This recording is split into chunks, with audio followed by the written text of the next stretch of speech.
Yeah, appreciative of the crowd again tonight. Year one, building this thing. It's exciting to kind of think about where it's going to start and where it's going to go quickly, and just very appreciative of the people that come out and spend their time and money to watch our team play. I know there's kind of an excitement in our locker room too. Players talk about it all the time, but I want to recognize the student section again today. What is today? Saturday, 1 o'clock game. There's a couple people on our staff that Saturday at 1 o'clock. It might have been hard for them to come to a public setting back in the day, but our students keep showing up on time, so we greatly appreciate it, season ticket holders, and just encourage everybody, next home game is Monday, and hope everybody will come out again. But a big-time thank you from everybody in our men's basketball organization for the attendance today. We appreciate it. Questions for Andrew, please. Andrew, I don't know if two plays can decide a game, but Marcus's 2 buckets there at the end of the first half to charge you guys up and give you a jolt. How big were those? Do you think that turned momentum in y'all's favor? When Marcus is aggressive, confident, and loose, he's probably one of the best players in the country, and we all feed off his energy. So when he has the right mindset and he's attacking, we all going to follow suit and also be in that same type of energy. Did you sense that in the locker room going in after y'all were able to flip that and take a lead into halftime? Did you sense a little bit, even psychologically, just there's a boost in terms of your confidence and your steadiness? It's always good to take a lead in the second half after going on like a small run.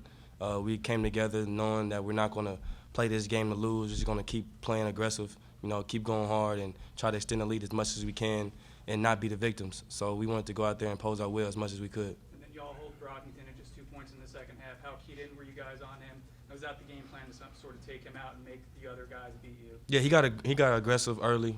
He got hot. We made some adjustments in the second half, to kind of shut him down, limit his shot attempts. We know he's an aggressive scorer, so we wanted to limit him. If he would have went for 22 tonight, it would have been a hard game for us to win. So we wanted to really shut him down and make the game hard for him. Andrew, there was a point in the first half you passed up a wide open shot and the head coach put it nicely, said shoot the ball. It seemed like after that point you got into attack mode. Do you remember that moment and then to where you went and finished the game in that attack mode? No, I don't remember that moment. I just go out there and play. So I just play the game. I take the shots that I feel comfortable with. If it's there, it's not there. Coach's going to remind me, but I just go out there and hoop. Andrew, what do you like most about this team right now? Just like the versatility, the variety in which we can score, play defense. This is probably one of the best defensive teams I've been on in a while without having, 7-footers or elite shot blockers. So we all have to really buy into our role, and it's a puzzle piece that we put together. And when we're collective and playing hard, we're hard to beat. With Kansas coming in Monday night, just talk about the mindset of you guys after putting Iowa State away.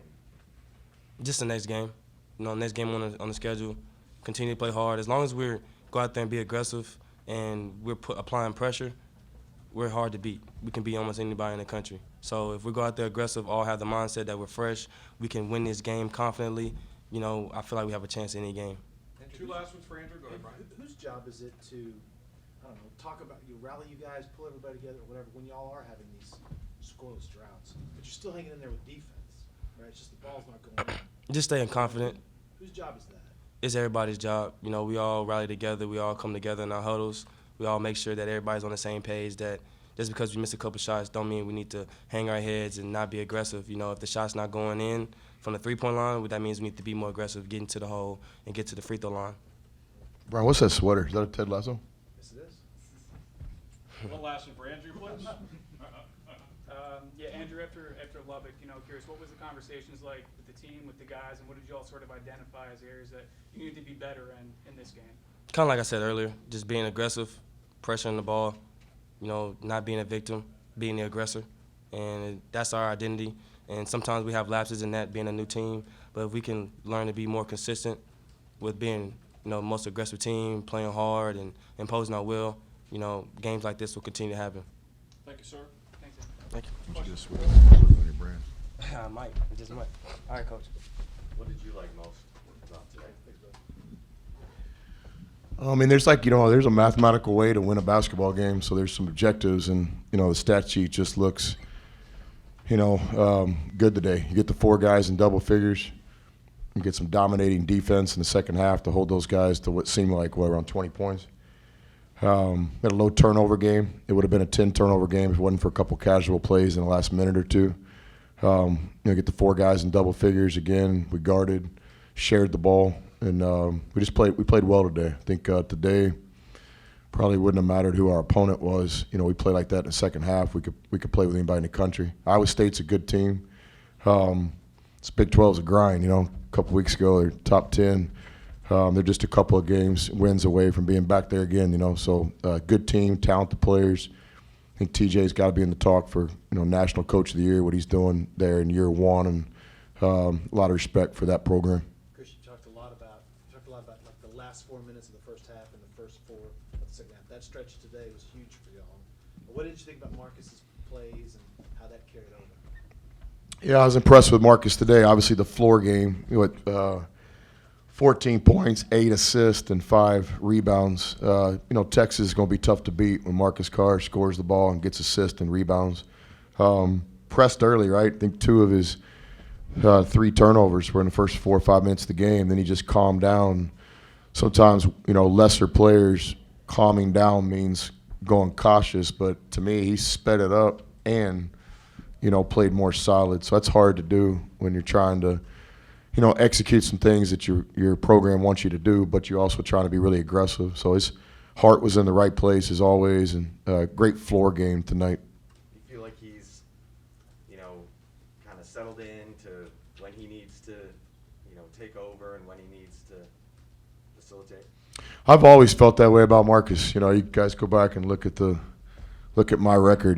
From the first time that I got a chance to talk about Marcus when he decided to play his last year at Texas, all the way up until tonight's good game, or maybe some adversity games along the way. I have a lot of confidence in Marcus, as I do all the players. This is the best league in the country, and he's the focal point of a lot of game plans, and we ask him to do a lot. But I've got his back, and I know he's got all of our backs. He's a good player. I'm glad I'm coaching Marcus Carr. Yeah, Chris, you start Brock over Trey today. Is Trey a little banged up, or are you just trying to maybe look for something else, a new look to start the game with? What went into that decision? Yeah, so Trey, rolled his ankle a little bit in practice and did a great job getting back, prepared for today's game. Played some great minutes for us in a stretch where we kind of separated. I'm not on all the percentages, but I know Trey was not 100% today, but he was 100% effort and focus and buy-in. So he worked tirelessly the last 40 hours or so in that training room with Warren, getting himself ready to play. So his minutes today and the starting and all that was based on him not being 100%, but he did a great job getting himself ready. Bishop again, with the efficiency. What are you seeing from him? You seeing him elevate, and how do you keep him off the floor? Yeah, CB plays really hard. He cares. He impacts possessions. He holds himself accountable when he doesn't do what we need him to do. And he's a tough guy. He's a great teammate. He's got a spirit about him. It's a little bit of Ted Lasso deal. You don't see him in a bad mood. We get banged around from time to time at this level, and he's in there the next day, still smiling. What's up, coach? And you win a game. He's happy too. He's got a pro mentality for sure, because he's a guy that'll get paid to play the game one day because he's consistent and steady.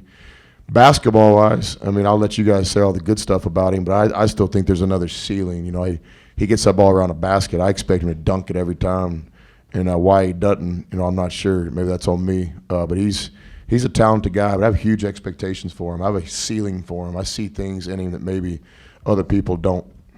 Chris, you had that right before the under-16 timeout in the second half. You went with the 4 guards with Trey on the floor. Did you just feel like that was a group that could maybe help spread the floor a little bit, maybe handle the ball a little bit better, considering how much they were trapping you? Yeah, I got a lot of confidence in our defense, how we're guarding, so it's not really about matchups. Some games when everybody's guarding, we guarded guys. We held them to 18 points in the second half.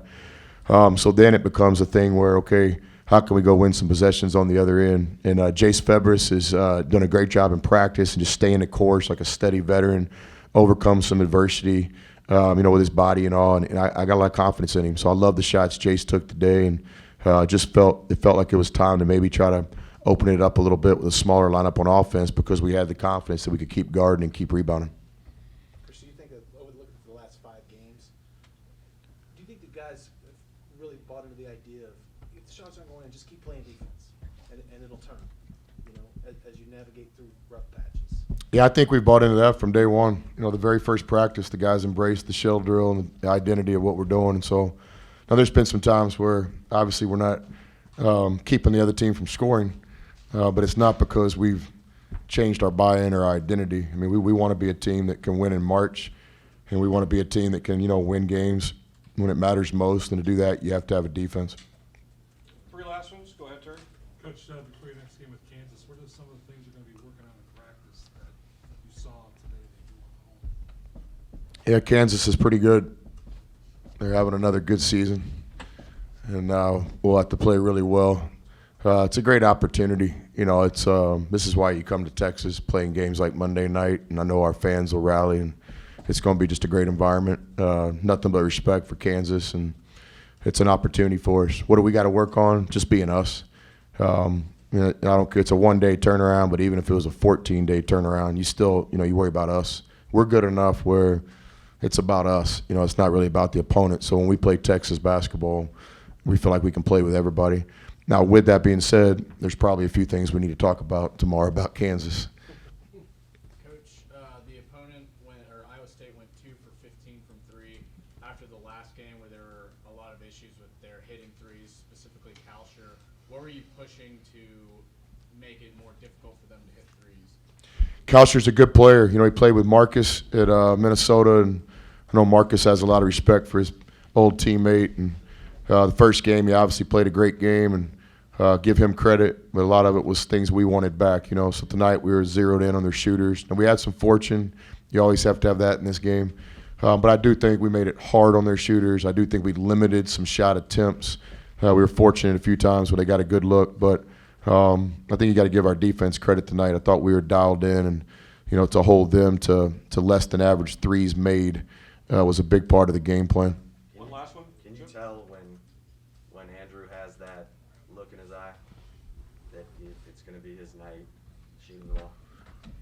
I always think it is. I mean, you guys see me over there. It's no secret. I'm just like the fans when he doesn't shoot. I try not to do that. It's college basketball. But I just, some guy behind us, shoot it. He looks at me, hey, what he said, But obviously he didn't hear me today from his answer to the question. So, look, Jones is one of the best shooters in college basketball. He always has been. Every time he shoots it, we think it's going in. I have a responsibility as the coach, and the players have a responsibility playing with him to get him shots. Tonight it was nice if we could get him free a little bit. It's easy to talk about, but it's hard to do because most teams don't leave him and most teams make it hard on him. But today I thought he just kept moving without the ball. And I thought his defense fed into some offense too. This is one of Jones's just better kind of locked-in games, and I don't care what the stat sheet says. He was ready to play. He was dialed in. He had one of those attitudes like, hey, we're not losing today. Thanks all. Thanks.